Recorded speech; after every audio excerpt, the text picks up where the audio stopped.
अस्सलाम वालेकुम फ्रेंड्स। आज मैं एक डिफरेंट वीडियो के साथ आपके सामने हाज़िर हूँ और ये टॉपिक वो है जो कि हम जैसे जो स्मॉल क्रिएटर्स हैं या जो वीडियो बनाते हैं जिनके सब्सक्राइबर या व्यूज़ बहुत ज़्यादा कम हैं, उनको बहुत ज़्यादा इफ़ेक्ट करने वाली है। यूरोपियन यूनियन जो है उसकी जो पार्लियामेंट है उसमें पहले भी प्राइवेसी के नाम पे और सिक्योरिटी के नाम पे बहुत सारे जो रूल्स वगैरह हैं, लॉ हैं, वो पास हुए हैं। अब ये हो रहा है कि उन्होंने पिछले एक जीडीपीआर वाला रूल पास किया था कि जो कंपनीज़ होती हैं वो जो यूज़र्स का डेटा लेती हैं वो उसको किस तरह डील करती हैं, वो दूसरी कंपनीज़ को भेज देती हैं या उसको सिक्योरली अपने पास रखती हैं या उसको कुछ अर्से के साथ बाद डिलीट कर देती हैं। तो ये सारी चीज़ें उन्होंने डिस्कस की थी। तो इसी की बिना पे इन्होंने एक और जो आजकल बहस बहुत ज़्यादा चल रही है, जिसकी वजह से मैं ये वीडियो बना रहा हूँ कि हर कोई कह रहा है कि article 13 save your internet hashtag वाला यूज़ करके इसको प्रमोट किया जा रहा है। तो ये आर्टिकल 13 है क्या और बेसिकली इससे आपको क्या इफ़ेक्ट होगा, इसके बारे में आज मैं बात करूंगा। तो आपने इस वीडियो को पूरा देखना है, वीडियो को स्किप नहीं करना, क्योंकि ये वीडियो आपके लिए बहुत ज़्यादा हेल्पफुल हो सकती है। तो आपने वीडियो पूरा देखना है। मेरा नाम है अताउर रहमान, आप देख रहे हैं AUR चैनल। Let's start.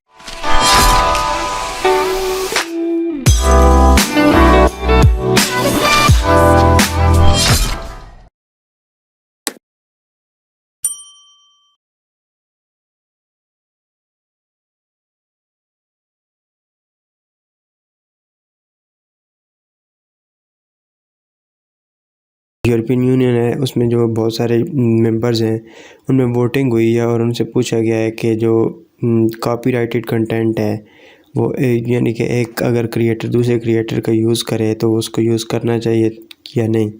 तो ये जो बहस है ये बहुत पहले से चल रही है, लेकिन अब उन्होंने जब वोटिंग की है तो जो वोटिंग है वो आई है उस हक़ में कि यूज़ नहीं करना चाहिए, क्योंकि यूरोपियन यूनियन एक बहुत बड़ा इलाका है, उसमें बहुत सारे यूरोप के ममालिक शामिल हैं। तो अगर वो लॉ, अभी तो सिर्फ वहाँ पे वोटिंग हुई है, अगर वो लॉ वहाँ पे पास हो जाता है तो यूरोपियन यूनियन के अंदर जो उसकी रेंज में आते हैं, बहुत सारा इलाका आता है, बहुत सारे कंट्रीज़ आते हैं, तो उन इलाकों के अंदर कोई भी बंदा एक क्लिप, एक फ़ोटो, एक वीडियो, एक sound effect, music, motion graphics या आप इफ़ेक्ट्स कह सकते हैं, विजुअल इफ़ेक्ट्स कह सकते हैं, कोई भी एक बंदा दूसरे बंदे का यूज़ नहीं कर पाएगा। अगर हम इसको वाइडर सेंस में देखें, ब्रॉड एस्पेक्ट में देखें कि हम रोज़ाना की बेस पे बहुत सारी वीडियोस यूट्यूब पे अपलोड होती हैं, तो ये जो इफ़ेक्ट होगा ये इम्पैक्ट पड़ेगा पूरे यूट्यूब पे, क्योंकि जो यूरोपियन यूनियन वालों ने कानून बनाना है आर्टिकल 13, तो उसको यूट्यूब को इम्प्लीमेंट करना पड़ना है। तो ये जो आर्टिकल 13 बन रहा है, अगर ये इम्प्लीमेंट होता है तो यूट्यूब को इसको, ऐसे तो नहीं है ना कि अगर यूरोप में कोई बंदा वीडियो देख रहा है तो उसका जो डाटा है, लीक हुआ हुआ डाटा है, या उसकी वीडियो से कोई चीज़ उठा के यूरोप से बाहर बंदा तो नहीं ना, अगर वो अंदर यूरोपियन यूनियन के अंदर वो रूल बना देते हैं और बाहर उनका कोई जो इफ़ेक्ट्स है या म्यूज़िक है वो उठा कर कोई एशिया में बंदा या अफ्रीका में या अमेरिका में या किसी और जगह में वो यूज़ कर लेता है, तो फिर उनके कॉपीराइट्स की वायलेशन होगी। तो यूट्यूब ये करेगा, अगर ये आर्टिकल 13 पास हो जाता है कि कोई भी बंदा दूसरे बंदे की कोई चीज़ कॉपीराइटेड यूज़ नहीं कर पाएगा। हम ऐसा करते हैं ना, फॉर एग्ज़ाम्पल मेरी भी बहुत सारी, तकरीबन सारी वीडियोस में कोई ना कोई इनको यानी कि ऐसा इंट्रो बनाना होता है तो आपको म्यूज़िक चाहिए होता है, मोशन ग्राफिक है। कुछ लोग तो बिल्कुल इंट्रो कॉपी कर लेते हैं, जैसे कि बहुत सारे जो यूट्यूबर हैं, टेक्निकल यूट्यूबर में ज़्यादा कैटेगरी आती है, बहुत सारे यूट्यूबर होते हैं जो दूसरों की कॉपी करते हैं। फॉर एग्ज़ाम्पल सबसे बड़ा जो हिंदी और उर्दू में टेक्नोलॉजी चैनल है, मेरे ख्याल से तो वो टेक्निकल गुरुजी है। तो उनका जो यानी कि इंट्रो है या लोगो जैसा कि वो उनकी वीडियोस में आता है, लोगो पहले इंट्रो आता है, तो मैंने देखा है कि बहुत सारे टेक्नोलॉजी के चैनल्स जो हैं वो उनको कॉपी करते हैं, उनका लोगो कॉपी करते हैं, यानी कि उनके लोगो में जैसा टेक्स्ट है वैसा जैसा बनाने की कोशिश करते हैं, जैसा उनका इंट्रो है वैसा करने की कोशिश करते हैं। तो ये सब अगर आर्टिकल 13 पास हो जाता है तो आप नहीं कर पाएंगे, किसी बंदे की कोई चीज़ आप यूज़ नहीं कर पाएंगे। हालांकि इफ़ेक्ट जो होते हैं, फ़नी चैनल जो होते हैं उसमें जो इफ़ेक्ट्स होते हैं, यानी कि अगर कोई और चैनल है उसमें क्लैपिंग वाला इफ़ेक्ट, लाफिंग इफ़ेक्ट या कोई भी music, sad music, happy music, ये सारे कॉपीराइटेड में आ जाते हैं। फिर जब ये आर्टिकल पास हो जाएगा तो आपको हर चीज़ का प्रूफ दिखाना पड़ेगा।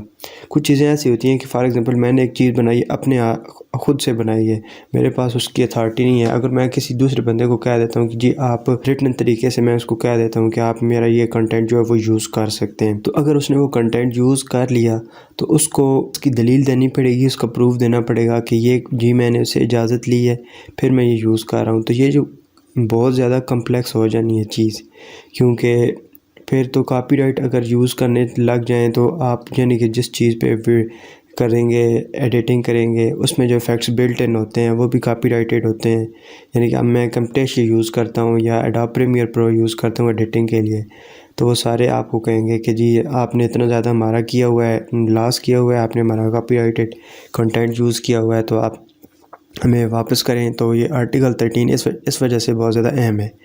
तो अब दोबारा आते हैं आर्टिकल 13 में। पहली वोटिंग हो गई और उसमें उसके हक़ में वोट आए हैं। अब जो सोशल मीडिया वाले हैं या जो इंटरनेट कम्युनिटी है, उन्होंने जो यूरोपियन यूनियन वाले हैं उनको बोला है कि आप इसको रिव्यू करें, यानी इस पर नज़रसानी करें, दोबारा इसको देखें। तो अब उनमें दोबारा वोटिंग होनी है, मेरे ख़्याल से जनवरी में होनी है या जनवरी में होनी है या दिसंबर के एंड में होनी है। तो वो दोबारा वोटिंग होनी है और दोबारा वोटिंग में ये होगा कि अगर दोबारा वोटिंग पॉजिटिव आ जाती है, मतलब मेजॉरिटी में वोट आ जाते हैं कि इस लॉ को पास करें, तो ये फिर लॉ एप्लीकेबल हो जाएगा। यानी कि आप कोई भी कॉपीराइटेड कंटेंट यूज़ नहीं कर पाएंगे। आपका कंटेंट पूरे का पूरा इंटायरली अगर आपका अपना होगा तब ही आपकी वीडियो इंटरनेट पे अपलोड हो पाएगी। और मैं ये आपको बता दूं बात कि ये नहीं है कि आप सिर्फ यूट्यूब पे नहीं वीडियो यूज़ कर पाएंगे। ये का जो लॉ है ये अप्लाई होगा पूरे के पूरे इंटरनेट पे। तो फॉर एग्ज़ाम्पल अगर आपने कोई ऐसी वीडियो बनाई है जिसमें कोई कॉपीराइटेड कंटेंट है, आपने वीडियो बना तो ली है, लेकिन आप उसको अगर व्हाट्सएप पे, फेसबुक पे, इंस्टाग्राम पे, डेली मोशन पे या किसी भी और वेबसाइट पे पोस्ट करते जाएंगे, रिमूव हो जाएगी। आपके ऊपर लॉ सूट हो सकता है, आपके ऊपर केस हो सकता है इस लिहाज से, क्योंकि ये जो है ना ये पूरे इंटरनेट को इम्पेक्ट करेगी। तो इस वजह से ये जो लॉ है वो बहुत इंपॉर्टेंट है। बस ये होप करना है कि हम ये लास्ट दोबारा जो मेजॉरिटी में पास ना हो। तो इसके लिए जो हैशटैग है सेव योर इंटरनेट, इस पर बहुत सारी वीडियोस बन रही हैं। जो यूट्यूब का ऑफिशियल पेज है जो इस लिहाज से बना हुआ है, उसको मैं नीचे डिस्क्रिप्शन में उसमें लिंक दे दूंगा। सेव योर इंटरनेट हैशटैग को प्रमोट करें इंस्टाग्राम पे, ट्विटर पे, फेसबुक पे, इसके अलावा यूट्यूब पे इसके ऊपर वीडियोस बनाएं। और नीचे जो भी लिंक हैं, पटिशन्स के लिंक हैं जो लोगों ने बनाई हुई हैं कि हमें इसके ख़िलाफ़ जाना चाहिए, जो उनके लिंक हैं वो नीचे मैं डिस्क्रिप्शन में दे दूँगा। आप जाके उनमें वोट करें ताकि ज़्यादा से ज़्यादा ये अवेयरनेस फैले, क्योंकि अगर ये लॉ पास हो गया तो छोटे क्रिएटर्स हैं उनका कुछ नहीं बचना, और जो कॉपीराइटेड कंटेंट है वो कोई भी फिर यूज़ नहीं कर सकेगा। तो आपने सेव योर इंटरनेट हैशटैग को प्रमोट करना है, हर जगह पे आपने इसके ऊपर पोस्ट करनी है। वीडियोस अगर बना सकते हैं आप यूट्यूब पे वीडियोस बनाएं और अवेयरनेस फैलाएं, दूसरे बंदों को बताएं ताकि ये अवेयरनेस फैले कि क्या होने वाला है आने वाले कुछ दिनों में। मैं आपको सिर्फ ये कहूँगा कि आप अवेयर रहें कि इंटरनेट में हो क्या रहा है। अगर ये लॉ पास हो जाता है तो फिर ज़्यादातर क्रिएटर्स की छुट्टी है। जो बड़े बड़े क्रिएटर्स हैं चलो वो तो फिर इससे बच जाएंगे, लेकिन जो हम जैसे हैं जिनके 1000, 2000, 3000, 5000, 10,000 तक सब्सक्राइबर हैं वो तो इसमें बिल्कुल पिस जाएंगे। तो ये एक वीडियो थी, अपडेट वीडियो थी, जो कि मैं आपको बताना चाह रहा था कि सूरत हाल क्या है आर्टिकल 13 के हवाले से। और अगर इसके हवाले से कोई भी जो रिलेटेड लिंक हैं वो अगर आपको उसमें से इंफॉर्मेशन चाहिए हुई तो मैं उसका जो लिंक है वो नीचे डिस्क्रिप्शन में दे दूंगा, वहाँ से सारा कुछ चेक कर सकते हैं। जो कि इसमें आर्टिकल वगैरह होंगे मैं सारे लिंक कर दूंगा नीचे। आपने अगर पढ़ना हुआ कि आर्टिकल 13 क्या है तो आपको उसमें इन डेप्थ पूरी डिटेल मिल जाएगी। तो उम्मीद करता हूँ कि आपको वीडियो पसंद आएगी। अगर आपको वीडियो पसंद आई तो लाइक कर दें। मिलते हैं अगली वीडियो में किसी नए टॉपिक के साथ, देखते हैं हम वीडियोस कब तक बना सकते हैं। तो अपना बहुत सारा ख्याल रखिएगा, मुझे दुआ में याद रखिएगा। टेक केयर, अल्लाह हाफ़िज़।